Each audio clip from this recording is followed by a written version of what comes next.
What's up, y'all? What's up, y'all? Welcome back to another episode of A Different World podcast, the podcast where we thrive on having disrupted conversations about sex, politics, religion, pop culture, and everything else in between. I'm your host, Corey Kareem, alongside virtually next to the lovely Angelina Williams, who's Hey. What's up, everybody? We're communicating via, what is this? Not Skype, but Zoom, like everybody else in the world at this moment in time. I think it's really dope. I think, honestly, this is life-changing for a lot of people. We've been doing stuff like this for a while, but to see, the older heads kind of getting on board, I really wish that I could have invested into Zoom. Yeah. Months ago. I should look up. We should look up if it's publicly traded. I'm not sure because I was thinking the same thing. But also a thing that I think is a little bit. I know we'll talk about this later, but and so not to kind of take us off track. But the thing about Zoom though is they offer so much of their product for free that unless you are doing something daily and need to be on a conference call with more than like 6 people for more than 40 minutes, you don't really need to purchase the software. So that's where I feel like they're like, damn, should have made the bar a little bit lower to use our platform, because essentially right now I'm doing this for free, no charge, and I could be up on here. So let's I'm gonna push back and say we're doing it at no monetary charge, but it's absolutely not free. It's absolutely not free. What are we saying? What were we saying the other day? Data is the new oil. So sure. Yeah. For sure. Nothing is free. In that case, yes, you're absolutely right. So, how you been? Like, have you been taking part in any of the online live parties or anything like that? Or because I know like DJ Nice had one. I know Tory Lanez has been doing stuff. Who was another one? Local Toronto. Lisa Monet.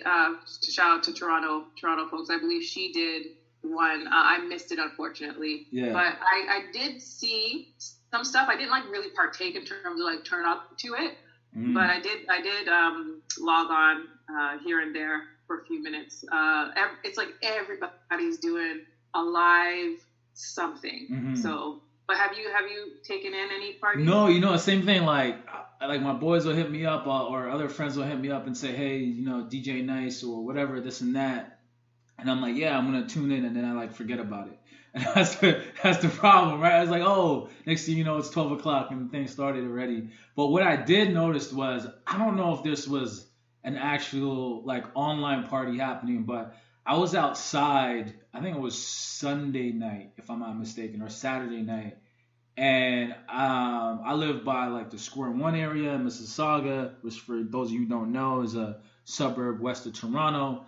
And bunch of condos where I live, and when I was outside, everyone was banging pots and pans from their balcony and kind of partying and trying to communicate with each other, kind of like when they showed the Italy, how they're all singing with each other, except there was no singing. It was just hooting and hollering type thing, a bunch of different condos. It was kind of weird. So it was weird and fun and interesting to see at the same time. So, but no, I have not. Yeah, for sure. I've not partaken in any of the online parties yet. No. Yeah. I mean, but I do feel like people are trying to do their best to keep the people's spirits up, right? It's a tough time. Human beings are not solo creatures; we're packed creatures, if you will. For sure. So, feeling missing that connection, missing that good vibe. Is impacting people. I'm really happy to see people using whatever means possible to stay connected. Yeah, and it's funny. I think I saw something on LinkedIn where they were saying depression or there's a lot of people that are coming into that, and I was just like, really? I get it, but at the same time, I can get it if it's a compound effect. You lost your job.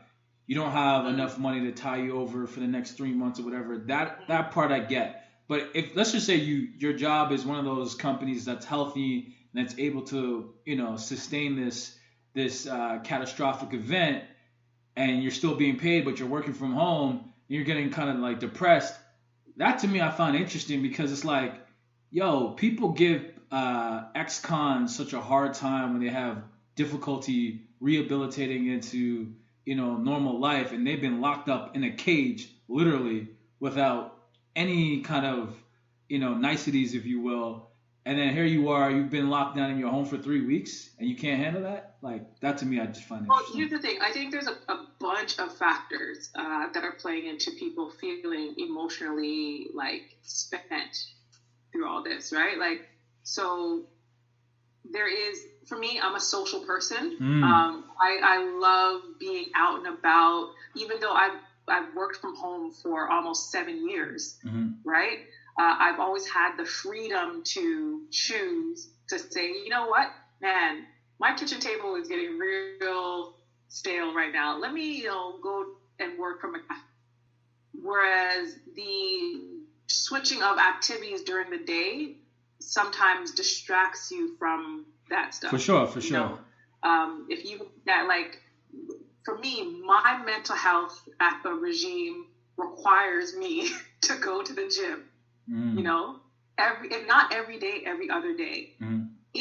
I was like, when they closed my gym, I was like, oh my gosh, this is going to be tough.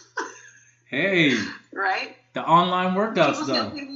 No, yeah, but here's the thing: there is like that discipline and that relief or escape, I guess you could say, almost, of leaving the house, going to a place, being surrounded by this intention, and like everybody's there to work out. Everyone has this one singular intention, is to work out and feel good, what have you. And you have the machines there. That's what your focus is. Your focus is not, for most people. For me, I'll speak for myself. My focus isn't, oh, I got this report I got to do. Oh, I got to make this client phone call. The focus in that moment is I'm working out and I can escape from all other things. If I'm at home trying to work out at home, somebody could say, hey, Ange, I need you to do this, or so you're redirected. So I think I get the gym. Yeah, I definitely get you on that. And I think just like how everyone's kind of pivoting and adapting to these new norms or circumstances, I've done the same, at least with the workout routine. Because like yourself, I was like, man, I can't go to the gym. They even closed the gym in my condo, and I was like, yo. So I started doing my own stuff, using the stairs to run in the stairs, and then my homegirl was just like, came up with this idea to do a virtual workout, right? Everyone's been doing it, but she created like this group. But yeah, so basically she's been doing a virtual group workout. And I mean, like, she's stateside, so there's people from like California, New York, there's me here from Toronto, whatever. Everyone's like tuning in at 6 p.m. And some of us do it inside of our home. Some of us, I go outside sometimes now that the weather's starting to get a little bit nice. And so we've kind of adapted, and it's challenging because you're in a group, you can all see each other. We're using Zoom just like how we are now. And we're going at it with no weights, no equipment. And I'm busting ass. I'm sweating buckets. I'm like, yo, this is crazy. But yeah, so that's. Did you do any of those push-up challenges and all the other challenges that are out there? I did. I was on that for a little bit. Now I'm on this virtual workout tip, and it's crazy because my ass is being busted in these virtual workouts, believe it or not. So that's how I've been pivoting. But 6 p.m. if you're interested, if you're really about that life. I'm not gonna lie to you.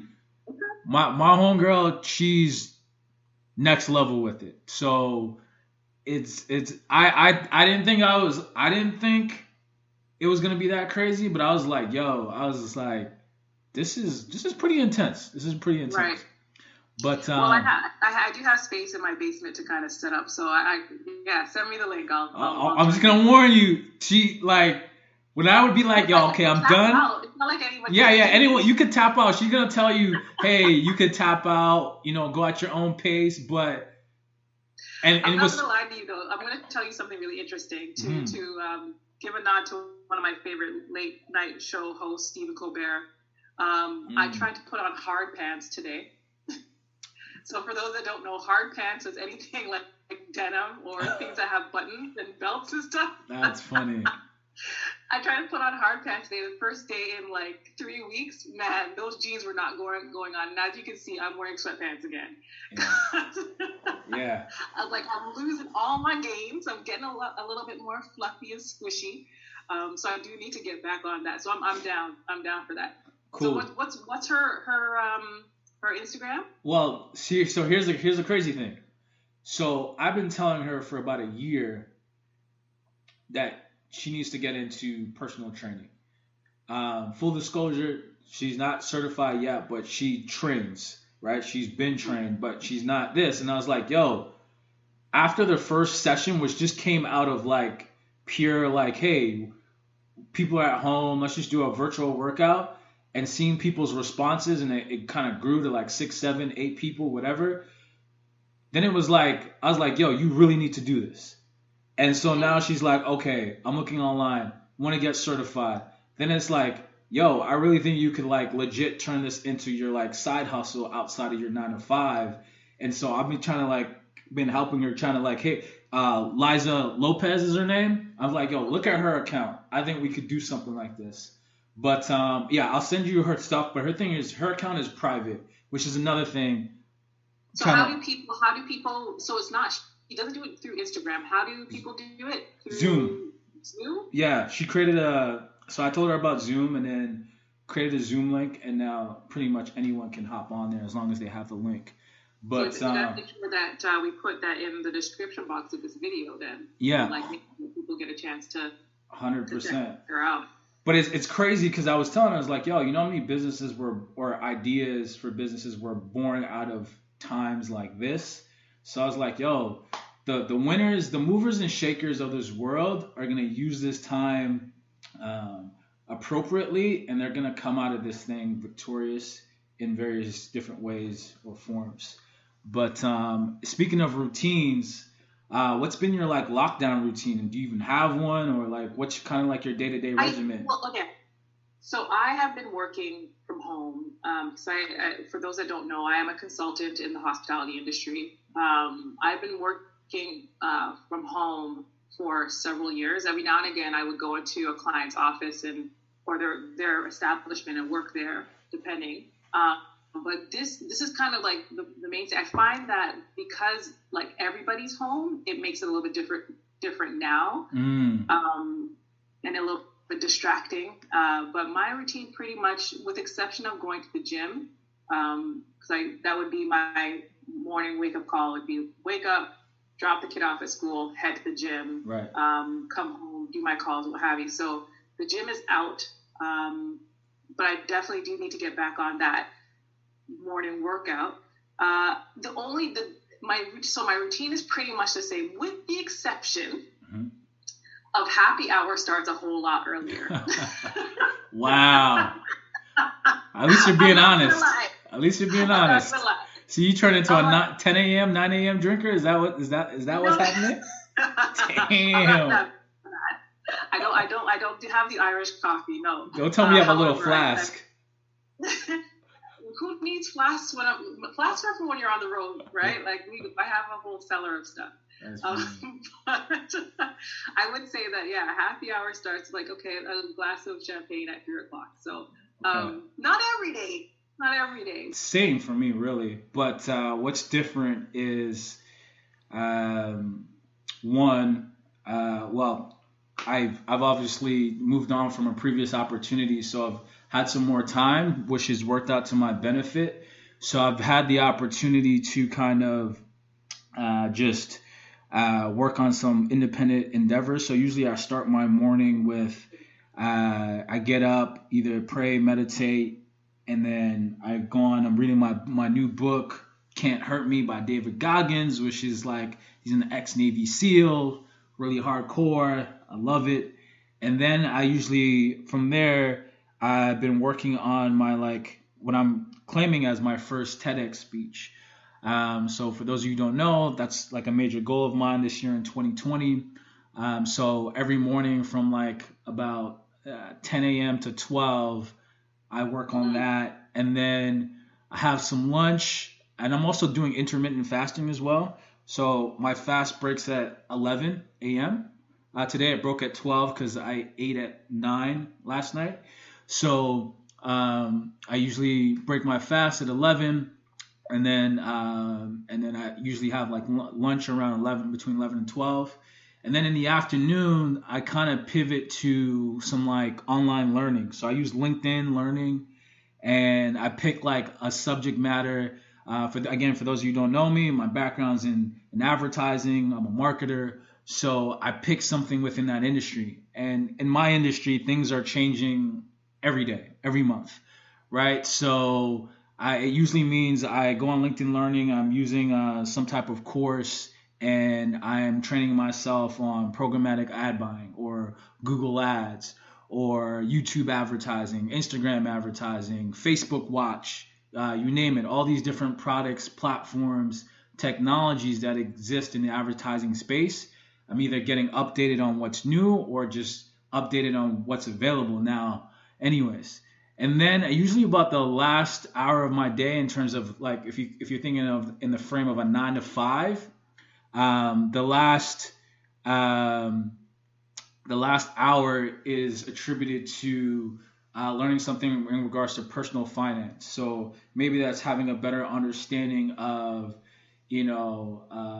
let's just say how to short sell in stocks or something like that. Or maybe it's something in regards to when is a good time to buy and sell, or how to pivot in this type of financial times that we're in.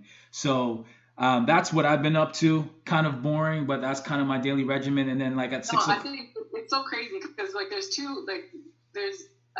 this two or more, I could say, frames of mind during this whole quarantine stuff. And I definitely see you as the ones that are like, yo, hustle, grind. If you don't hunt, you don't eat. Like, just crack the whip. Yep. It's not, I'll sleep when I'm dead.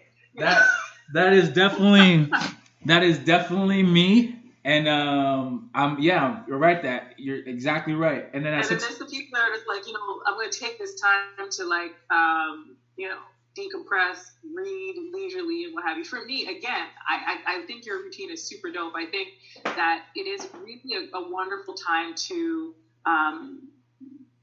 improve, polish up on some skills.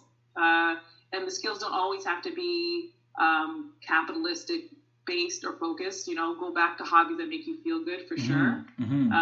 But yeah, you definitely have to keep your mind sharp, because there's a lot happening right now. Yeah. I think one of the interesting things that you touched on is that you're in marketing and your industry changes daily. But here's the reality: everyone's industry right now is changing daily, mm-hmm. And you definitely have to keep a sharp mind to be able to adapt to what our new normal will be once we come out on the other side of this, for sure. Absolutely. And then the last thing I mentioned is at the 6 o'clock, I do my online workouts, and that's pretty much how I end like the work day, if you could call it that.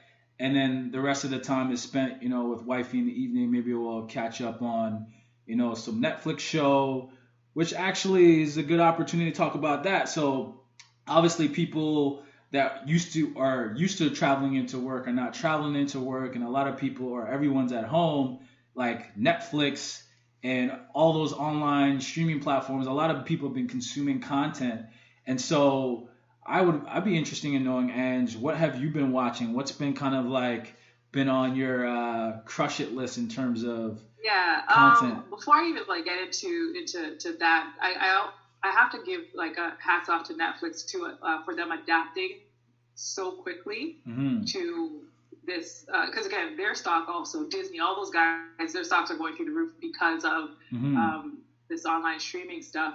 Getting shows and movies to release early on Netflix, brilliant. They were really smart in terms of that group chat aspect of Netflix. It's a little bit glitchy. Mm-hmm. I've used it once before just to test it out, mm-hmm. but the mere fact that it's there is awesome, because I consume a lot of my media through the YouTube platform. Yeah. And one thing I love about YouTube is that that the comment section is a community. Yeah. Right. And so I'll be watching a show on Netflix and want to be like, oh, I want to make a comment like, I can't believe that person did da da da da. Right. But like, oh, it's Netflix, so I can't leave that comment. I can't see if other people saw the thing that I saw as well. So yeah, Netflix kind of doing that hangout stuff is really dope. But in terms of shows that I've been on, I did not do that whole Tiger King foolishness. No, I'm not. You're missing out. I'm not giving my my energy to, and I don't want to be like seem like a snob, but let me snob away. I'm not going to give my energy to that kind of trash. Like, it is so ew. I can't even like the little like thumbnail thing in the menu. Like, it looks so gross to me. I can't even click on it. Like, they look gross. They look like they smell really, really bad. And I just can't bring myself to click on it. Y'all can judge me. Y'all can say whatever you want to say, but that's how I feel. So I have watched the full 3rd season of Ozark. Nice. Not there yet. I have... Not there yet. Ozark's dope. Ozark is brilliant writing. Yeah. Ozark is fantastic. I love that show. I watched all of the 2nd season of Dirty Money. Okay. Which is really good. Like, it's like a docu-series. Yeah. What else have I binge watched? So Insecure comes out. This is not Netflix, but it's HBO. Insecure comes out on the 12th of April. I think I rewatched all of season 1 to 3 of Insecure.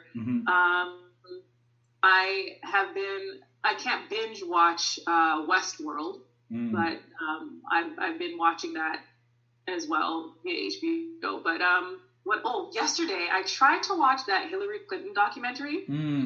I saw that. Man, I'll just say no. No. Okay, I'll trust that. But yeah, that's a dope list. For me, just got on Ozark. I mean, sorry. You got one more? Sorry. Here's another thing. I'm late to the game, but I watched this last week. I binge watched Altered Carbon. Woo!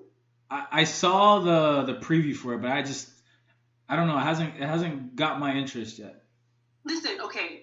Season 1, it is slow to start, but when you get into it, Altered Carbon. It's been out for a while. Like you, I was like, clicked on it a few times, clicked out. Yeah. Take that in. It's really, really dope. Okay. I'll definitely take that in. For me, got on Ozark. I mean, when I say I got on Ozark, I've obviously watched season 1 and season 2, but season 3, I'm like 3/4 of the way in. I, like yourself, I really appreciate the writing, good plot, good storyline, good acting. It's a complete trifecta. Unlike you, I did watch Tiger King. Not gonna lie, I had to kind of muscle my way through it because I think it's like 8 parts to that series, and like in the middle it gets kind of stale, but then the beginning and the end are great, and it's just it's a very interesting story, and I think the 2 biggest things that I took from it that were just blew my mind was that there's more tigers in captivity in the U.S. than there are tigers free in the jungle in the world. And that was kind of like mind-blowing. And then the second thing was, there's 3 things. The second thing was the guy, Tiger King, the guy who they refer to as Tiger King, is like this southern hillbilly who's gay, but also is a gun-toting hillbilly gay. It's like a gay guy that loves tigers, that gets in cages with lions and tigers that can like rip your head off. So it's just like this mix and mash of stereotypes that don't usually like go together, and it's kind of like weird. So that's like different. And then the third thing is the way that they juxtapose the Tiger King with this other character in the docuseries called Carol. Carol's facility is more like we rescue animals, we rescue big cats from people like the Tiger King. But then when you see her facility, it's the exact same ish. But she's in line with like the PETAs of the world, and they support her, and they're on her ship and her bagwagon, and they're trying to shut down the tiger kings in the world. Where, from what we saw in the documentary, they treat their animals better. They got bigger cages, they got more food, and they pay their staff. PETA has zero credibility. If PETA is behind something, always look behind the behind. PETA is not what people think it is. But I can't believe you watched all 8 parts. I watched it because, you know what? Social media gave me some social peer pressure. So I was just like, okay, my sister was trying to get me on that. I couldn't stomach it, man. I can't. I went through the whole thing. It was very interesting. I don't regret it. It was very different. It was just so out of the norm of something I would normally watch, and it was just like, wow, that's like a different life. And it's kind of like traveling to like a different country where the culture is completely different from anything you've ever experienced or ever read about. It was just like, wow, people really like live like this. Like, this is... So that was your main binge so far since the quarantine started? That, and I also got into something called the Looming Tower, which is kind of an old series. It was based on the whole like 9/11 story leading up to that, how the U.S. funded Afghanistan to help them fight Russia, and then years later that militia turns into now what we know as Al Qaeda. So it's about that whole storyline. So I watched the Looming Tower, which is on Amazon Prime, and then The Good Fight, which is also on Amazon Prime, which is where you sent me that IG post where that guy was on like some network, and they're like, why can't I use the N-word? And he was like, use it, go ahead. So that's from a show called The Good Fight, and it's pretty much like another version. So that was an actual event, or was that like a scene from the show? It's a scene from the show.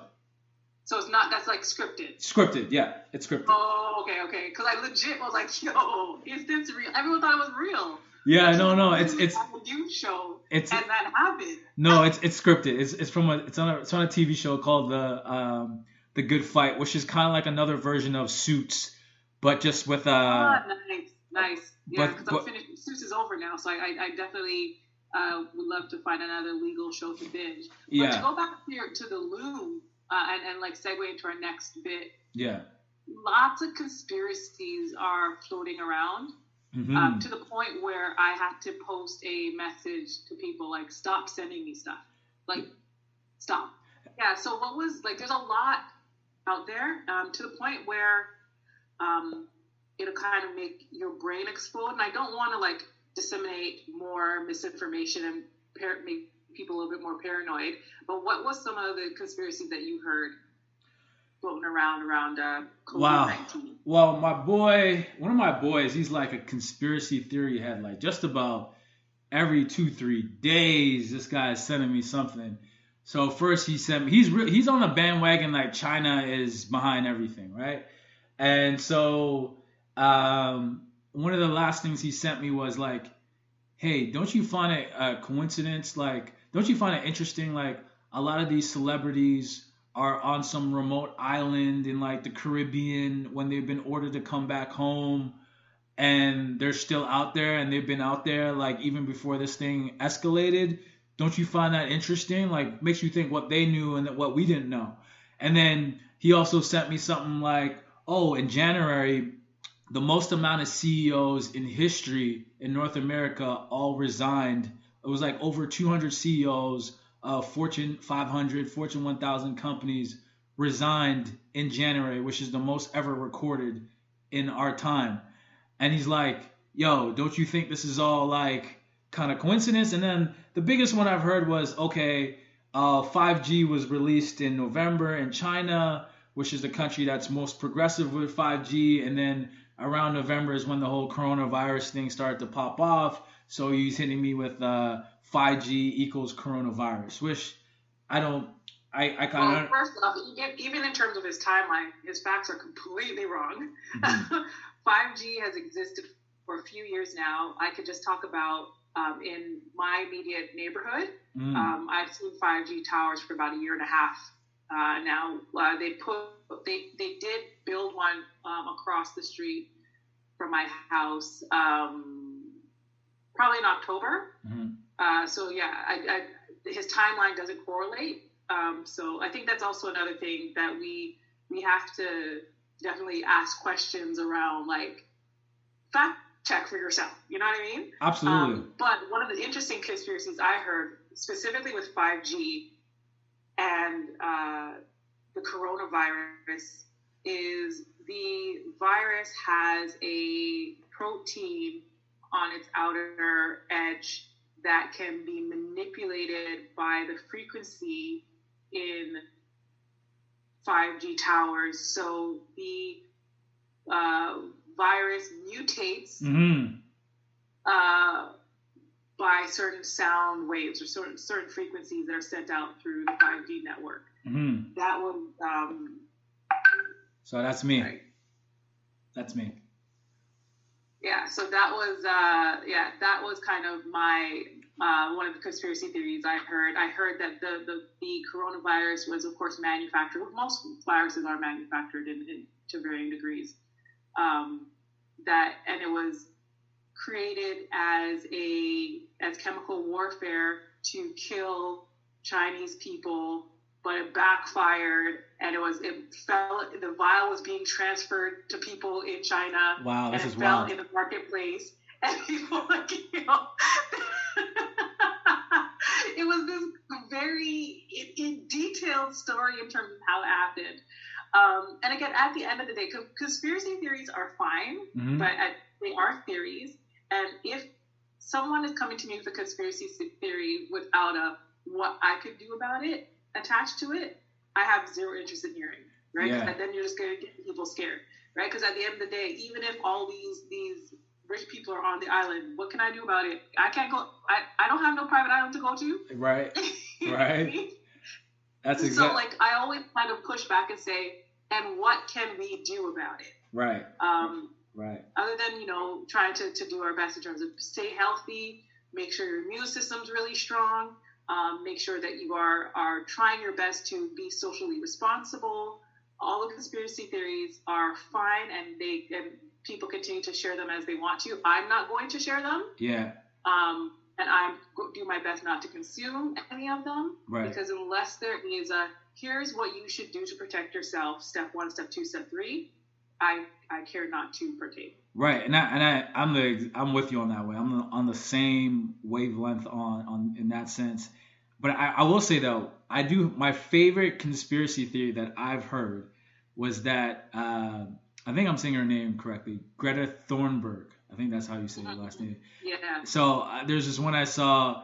COVID-19 was created by Greta Thunberg to slow down climate change, and to slow down the economy, so climate change would slow down. And I was like, okay, that's the one I'm rolling with, because I find that just so funny to me. You do realize the child's 17 years old, right? I know, but it's just that's the one I'm rolling with, because I was like, it's so ridiculous that I like it. If that's a reason for COVID-19, so that the environment becomes cleaner and our air gets better, then all right, I'm rolling with it. So well, at the end of the day, all conspiracies aside, whether you're a Christian, Muslim, Jew, atheist, what have you, you understand that things are cyclical, right? There's ebbs and flows, there's checks and balances, and I'm not trying to be what they call an eco-fascist, but if the result of all of this is that we take stock of who we are, how we interact with one another, our social and ecological responsibility. If the planet gets a moment to take a breath, and we as individuals have a moment to take a breath, no pun intended, I'm not trying to be insensitive, because I do know that COVID-19 is a respiratory disease. So I'm not trying to be insensitive about that. But if it is that we are able to take stock of ourselves, adjust, usher in a new way of life that is a little more responsible, then although there'll be hundreds of thousands of lives lost, I hope that their sacrifice is not in vain. Right. And so that's a good point, and I'm glad you brought that up. So speaking of, because what you're describing is kind of like what I would call like a silver lining or a light at the end of the tunnel, if you will. So Mm-hmm. speaking of that, what's been good about social distancing for yourself, and the world kind of temporarily being shut down? Like what have you seen in your own kind of personal life or your own family? Like what's been kind of the silver lining for you? So, as you know, Sundays are my family days. Like Hmm. you try to have us do do work and have meetings and stuff on Sundays. Like Corey, we do family dinner on Sundays. Yeah, yeah. I definitely do spend time with my family more. My family is very collaborative in everything that we do, more so now.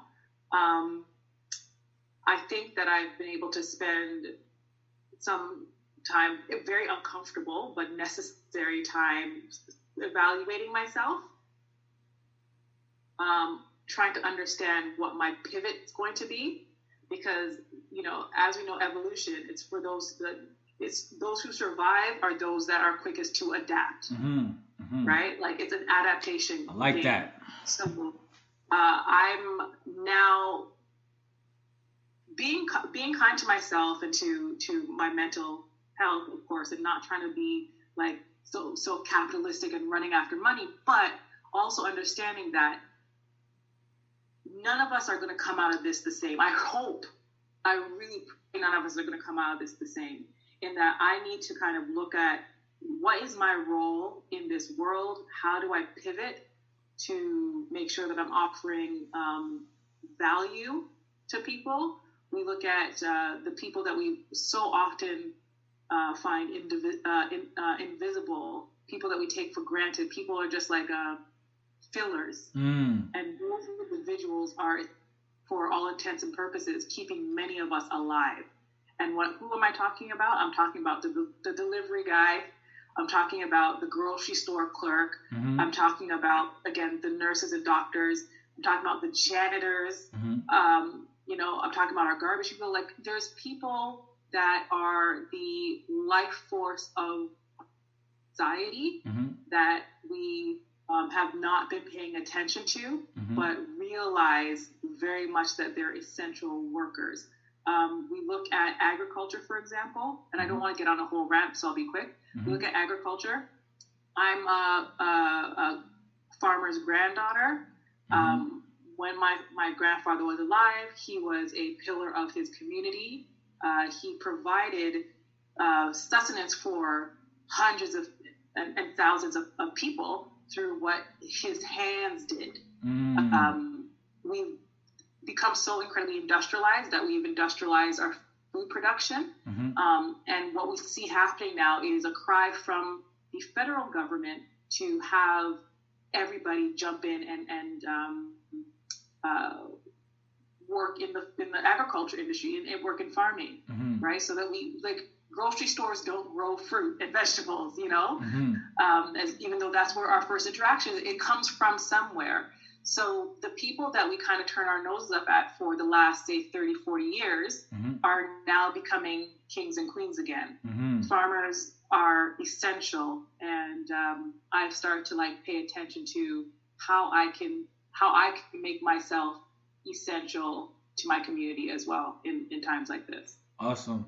For me, it's really simple. I'll end this part with this. For me, it's I'll confess, I've been known to be very transactional with certain people in my network, and so for me, especially because I practice like social media dieting, like I don't scroll, I don't just search people on IG or whatever. It's like I post and I get off, or if I have to send you a DM, I just send you a DM, that type of thing. So I don't really see what's on your feed or what's going on in your life. But since this whole lockdown situation, I've gotten the time and I've liked people's pictures. That was like a thing. Like I wasn't doing that for like a while, and even commenting and being like, hey, oh, congratulations on your newborn son. Like, I didn't even know, right? Like, so I've taken the time to really, not just on social, but like on other platforms like LinkedIn, say happy birthday and to like text It's so people. crazy because I actually noticed that about a week ago. I'm like, why is Corey sending me so many DMs? What's wrong with him? Right. Is he okay? Right. So it's the things that Cry for help. yeah, it's the things that I normally wouldn't be doing, and even with just just giving my time to people that normally I'd be, not that I would be so close to them. It's just I'm usually just go, and now that I'm a little bit more settled, and my time I'm in control of my time right now, that I just make the conscious concerted effort to participate in their lives. And even someone I knew, a young lady that I knew she was kind of sick a couple years ago, but I didn't know how bad it was because at the time she was just getting tested for something. And then I saw on my social, she's like in like some round of, I don't know what she has, but it's pretty serious. I was like, yo, oh my God. Like, I was like, hey, are you okay? Like, is there anything I can do for you? Like, my bad. I have been absent when it comes to this social thing, and I just been in my own lane and own zone. So the silver lining for me is just, participating in all my friends and people in my network, and just giving what I have to give to them that can help them out. But did you hear that story about the guy in Vancouver who, I guess, at the breakout of the government saying, hey, all businesses are to be closed, only essential services open, he went to like the supermarket in his local area and he bought apparently he bought a lot of Lysol product. I don't know the exact amount, and he sold it on Amazon and other online platforms. And he sold $100,000 worth of product before Amazon, shut him down because he was price gouging. He was charging. I think it was quoted as $30 per, whatever it is. So the guy in Vancouver, so it started actually before any of the essential shutdown. It started, I think it started the same time as the toilet paper frenzy started. So we're going to say late February. Mm-hmm.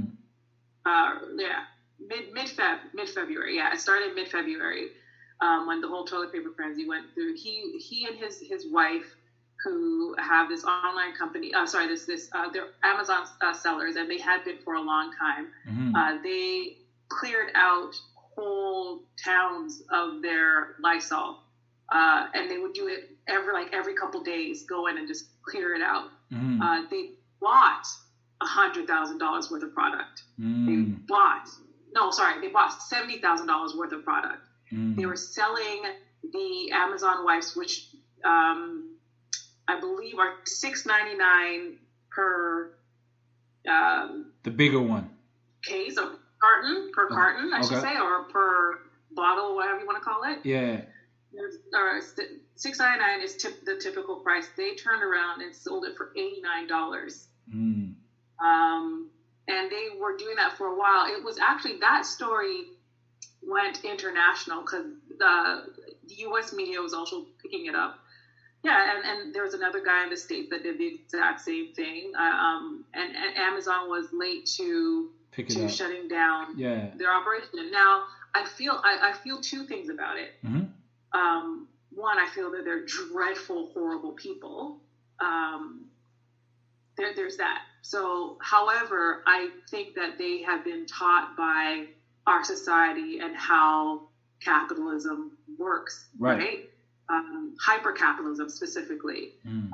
Watching the Dirty Money series, like as I mentioned on Netflix, seeing how price gouging happens in many companies, pharmaceuticals specifically was the episode that I was watching. These practices are rewarded, right? Like, we praise the people that were able to, quote unquote, make a killing doing whatever it is, right? Like we reward those behaviors. So I think there's a larger systemic problem that's happening, and I'm hoping that one of the things that will come out of this, and I doubt it will, but I would love to see people have more ethical practices in business, not just on an individual basis. Because I don't know, in the same thought, there was this guy in New York that bought the 5,000 cases of the masks. Masks, masks, and the FBI raided him. So I have a problem with the FBI being able to come into my home and take stuff that I bought with my money. Like there's something fundamentally wrong with that, and especially if they're not going to do that for banks that price gouge, right? Or other industries that do their unethical business practices. Yeah, and I think you and I are on the same page about this, because for me it was twofold. So first point, agreeing with you that, you know, I don't agree with what they did and how they did it, right? I don't agree with that. I think that's, you know, the highest form of selfishness and greed, right? On the scale of greediness. On the flip side, I understand why they did it, because to your point, you know, you can't expect people to live in a capitalist society and not adopt some of the attitudes, some of the behaviors of living in a capitalist society. Secondly, I'll never fault someone for trying to take measures into their own hand and saying, I'm not going to wait on the government for this $2,000 check. And for those that can't see me, I put that in quotations. I'm not going to wait for some aid fund because I don't know when that's going to come. And if you know anything about government agencies, have you ever tried calling the CRA or the IRS if you're in the States? It's just like, you can't find them, but they can find you. Yeah, exactly. Like you try getting through to them, and it's like a puzzle. And so, or even going trying to navigate their government website is like, what is this, right? Yeah. Like what kind of crap is this? This website is from 1996. And so I don't fault that. Knowing those factors, I get why someone would do that. But at the same time point, I don't agree with what he did and how he did it. But and that's kind of where I stand with it, because at the end of the day, there's so many companies, again, to your point, that have been price gouging us. Like, for example, although there's a lot of things behind it, just look at the price of gas right now. You know, absolutely. And these companies will be fine, but what it's illustrating to everybody is that they can afford to sell gas for cheaper, right?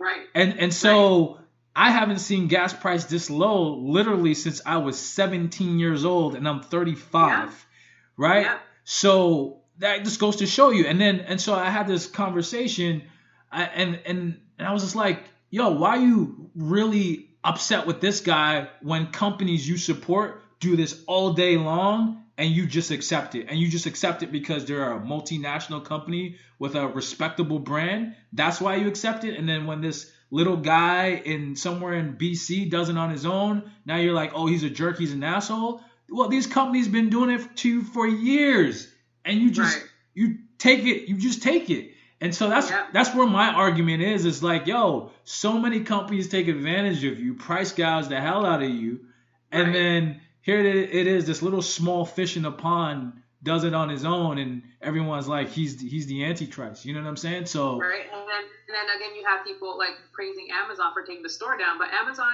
their business practices are also deplorable. Yep. Right.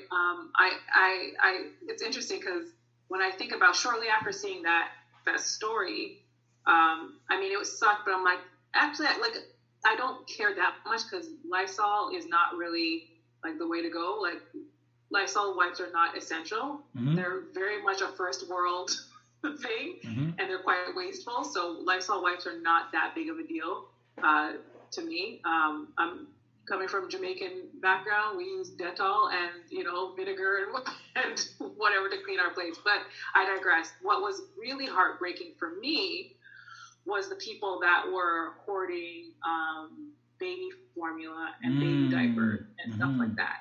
That it's heartbreaking. But again, the Lysol thing is not that big of a deal. If someone buys up all the Lysol, like, leave them with it.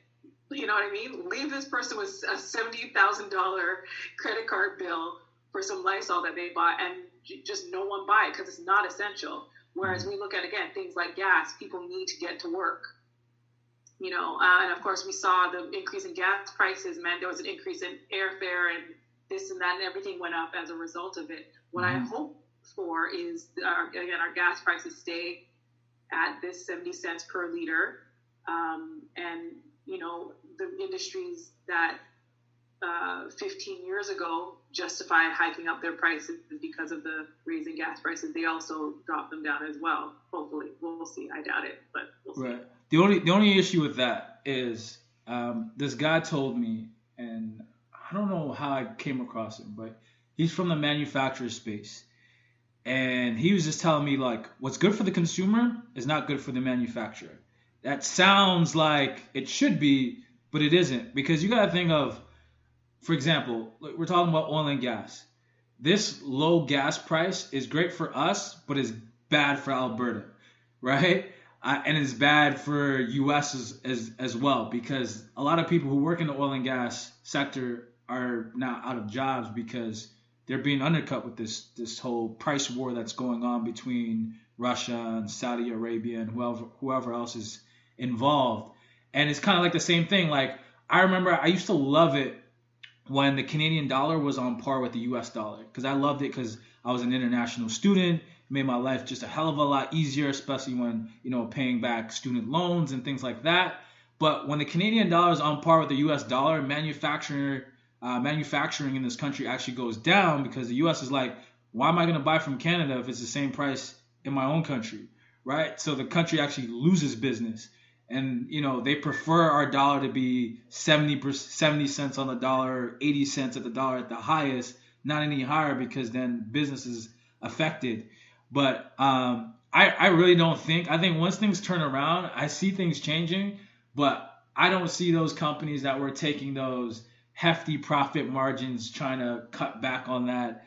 I see at some point things getting back to how they were, and unfortunately, that's the way things work in our society. But I don't know. I mean, I think I would love to see the consumer base become more educated through this pandemic, through the situation that we're dealing with. I'd love to see the consumer base become more educated. I don't know if that will happen, and the reason why I say that is you'll find it me hard pressed to advocate for the oil industry, especially because there's so many alternative energy sources out there that have been purposefully defunded or derailed because of private or corporate interest, right? So I will never advocate for the oil industry. So it could, I mean, I know the bottoming out will be painful, but it could bottom out and I'd be like, okay, cool, let's now find something better, right? Because it's not like the planet has infinite amounts of oil. You know what I mean? Now, again, that's a whole other conversation for another day. But there will be certain industries that will make it out of this, and certain industries that won't, and then other industries that will simply have to adapt in terms of how they do business. And I'm excited to see what the other side of this looks for, especially as someone that is very pro technology, pro automation, and pro AI. Not without regulation, and not without consideration. Right. So for those, don't come at me for certain people, but yeah. I definitely see a way that I'm hoping that we will adapt to be more efficient and more humanitarian in how we operate, with considering people as not just robots and machines. People are not robots and machines. We're human beings. And there's huge parts of us that have been neglected due to deindustrialization of how we function in our world that has robbed us of things like spending time with our families and, you know, a plethora of other stuff, and being considerate of our planet and our community. That's fair. Yeah. So what businesses do you think will survive or thrive or be even developed as a result of this? Well, not to say that I have a crystal ball, but I think for me I think what this time has done while we're on lockdown here due to COVID-19 coronavirus, I think what it's shown investors, people that are interested in investing in business, and just people that are entrepreneurs or are interested in becoming an entrepreneur, it's showing people what businesses can survive the test of time and what businesses, quote unquote, are recession proof. And so what we're learning is we've been hearing Gary Vee say this, but in a different manner and from a different perspective, that content is king. And I think that is kind of holding true right now as we see spikes in platforms like Netflix and Disney Plus and all these other OTT platforms where people can stream and watch TV shows and movies online. Also, we're seeing, you know, podcasting was already on an upward trend, but now it's even more so on a trend with other podcast networks, and people even listening to radio has kind of picked up since this time. In terms of other businesses, I do feel like, obviously, like the platform that we're using right now, like the Google Hangouts and the Zoom meetings and the Skypes of the world are really seeing an uptick because people are relying on it for communication, for business purposes, for work purposes. So I really feel like if investors never saw these companies before as really being a strong and what's the word I'm looking for? A company that can endure the test of times. I think now a new perspective has been put on these type of companies that offer these services. I do feel like an organization like, and you'll probably speak to this, you'll definitely speak to this a lot better than myself. A company like Airbnb is definitely, I don't see them personally disappearing, but I do see maybe their business model adjusting in some way, shape, or form. Even if, let's just say they do disappear after this, I do see that business model still thriving, maybe again also adjusted and changed a bit.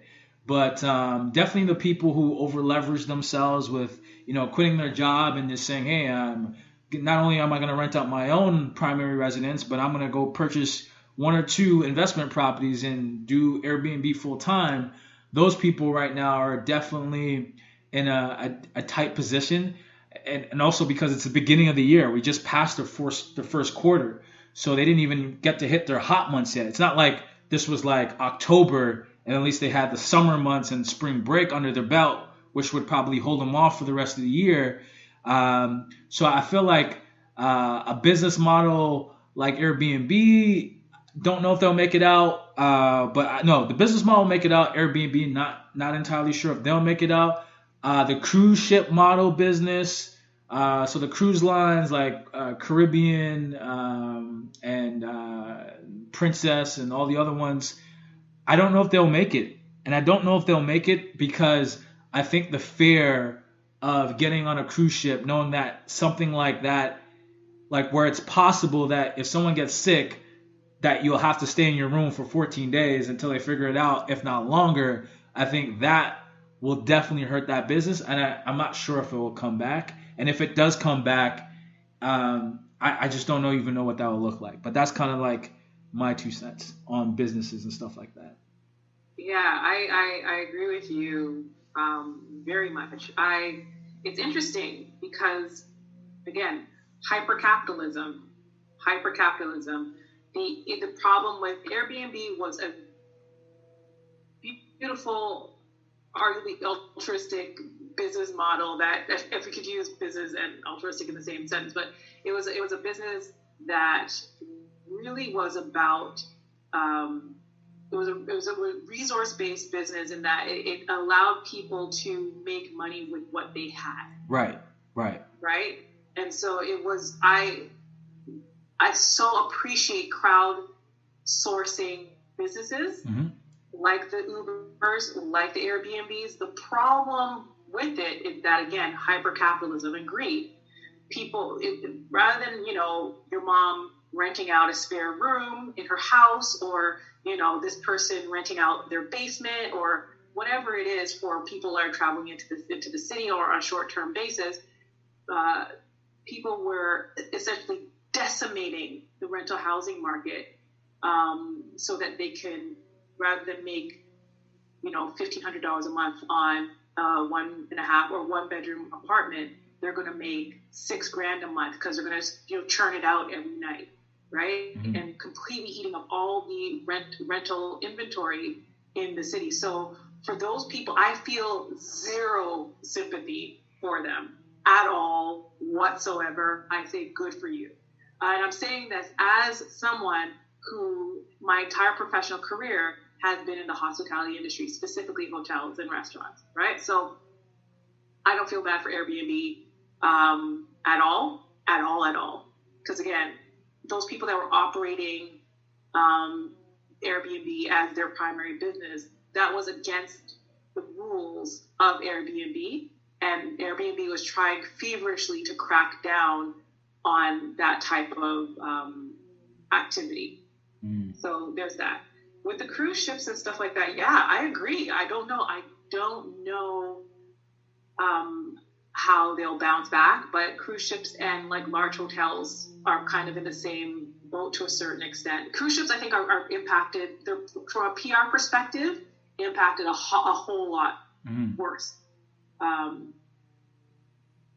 So I don't know when and how they'll be able to bounce back. Because I think everyone will think about like just sanitation, right? The vulnerability of being away from home on the sea, and countries turning you away and saying, "Hey, you have a person that has this thing. We're not going to let you dock in our country." And whereas if I'm at a hotel in Miami, I can simply just go to the airport and fly back home, as opposed to the cruise ship needs to dock somewhere, and I need to get on a plane there and then fly home. So, yeah, I agree. I don't know how cruise ships are going to do. Hotels, we have a long road ahead of us.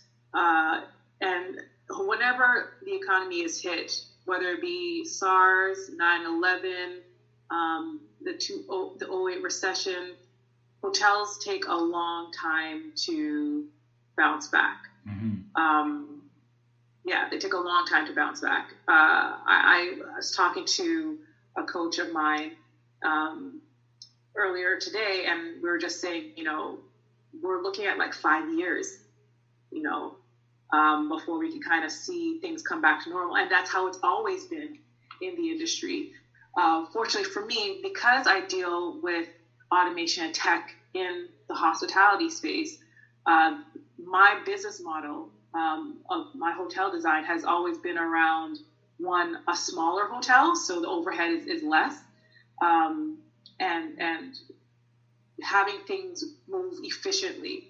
Large hotels are having a hell of a time because their overhead is so massive, right? When you have a 500 property, that requires a lot of human power to run it, and a lot of just power in general. So your operating costs are through the roof, which means you have less cash to do what it is that you need to do. What I will see, you'll see probably in the next coming years, is potentially hotel condo conversions, right? So, for example, do you remember the Sutton place that was downtown Toronto? Yeah. A large hotel that converted into a residence. So I could definitely see some of the big guys bowing out if they're not purchased or acquired by a company that has a little bit more cash on hand. This is a rule that has always been this way. Cash is king, and cash will continue to be king. You'll see, like you mentioned, certain essential services.